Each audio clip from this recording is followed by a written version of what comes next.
I recently did a coaching session with the content creator Striped. We were going over his GC2 gameplay, and we were talking about shadow offense, which I hadn't seen covered anywhere else before. So I figured I'd give you guys a sneak peek at the end of our lesson when I go in depth on it. Keeping up momentum as that second man, so that way when these opportunities arise, you're fast enough to get to them. Because you guys are making the right decisions. It's just you're slow in those moments, and that's what makes it the wrong decision. Okay. I see what you mean. Definitely keep momentum and play faster. Yeah.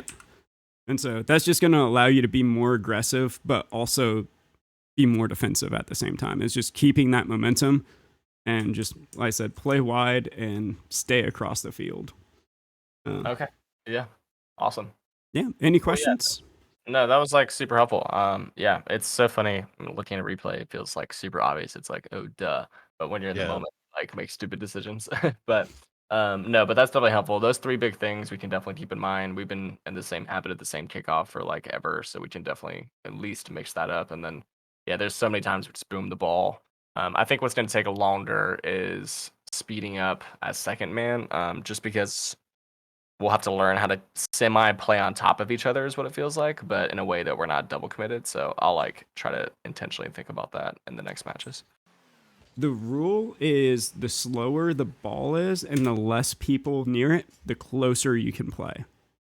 Okay. Yeah, that's good to keep in mind. Never thought about that, but that makes perfect sense. So what you want to think about as far as like your aggression meter, let me break out Epic Pen so I can be a real coach for a minute.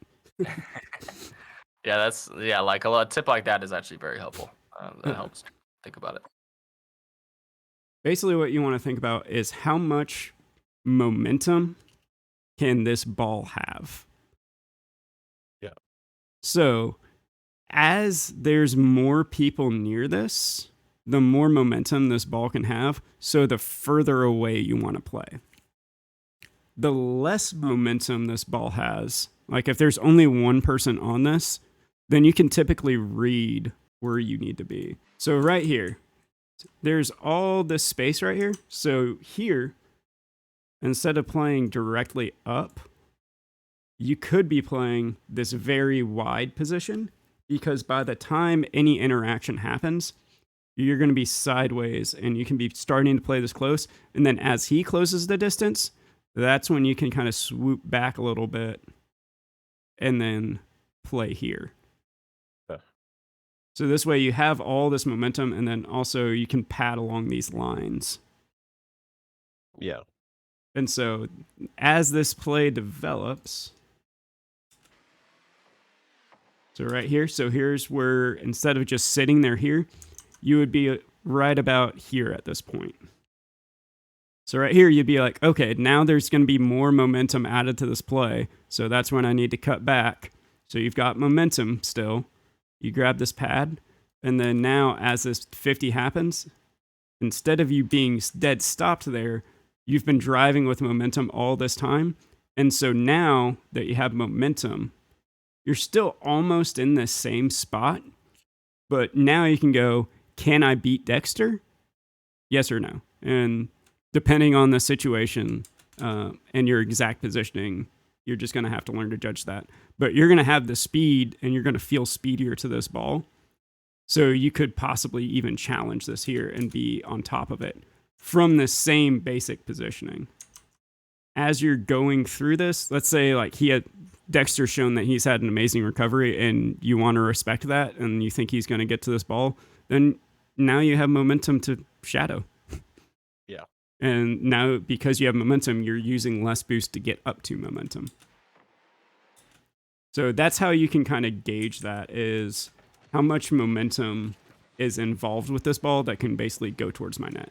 So right here, there's zero momentum going towards this ball that could go towards your net. So like ideally, you could already, obviously this is kickoff, but an ideal situation would be you're sitting over here, driving across, hoping that Striped immediately bangs this to you for an open net pass. Yeah. So like that's how aggressive you can get. Like if this ball is on Striped, you can be all the way over here getting ready for it. And then if it doesn't come and like Dexter 50s this, then you already have full momentum that you can turn away and be ready to shadow. And so playing this sideways versus playing it vertically just gives you all these options. So, and then also you could also potentially demo somebody along this way, depending on how much space and time he has.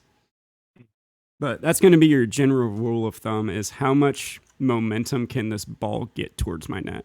So the less it is, the wider you can play and the closer you can play. But if it's just sitting here and both of them are right here and neither of them are moving, that's when you can be like, okay, I can play closer because it's unlikely that it's going to go 0 to 100 miles an hour into my net. And so that's when you can play closer. So that's the momentum rule when it comes to shadow offense. Cool. Yeah, that's definitely good. All right. Well, hey, did you guys have any other questions or feel like I explained everything well? Anything I need to go more in depth on? Yeah, I thought that was awesome. No, you did an awesome job. Yeah, I like to keep just kind of like big things in mind. So I feel like you gave us 3 big things to work on. So yeah, dude, seriously, thank you. That was really great. If you are looking to elevate you or your team's game, I am now available on Metafy. With over 3,000 hours of replay reviews and experience coaching multiple top 100 players, I will give you the tools to do anything from rank up to winning tournaments with prize money. Use the code on screen now for 15% off VOD reviews and live sessions.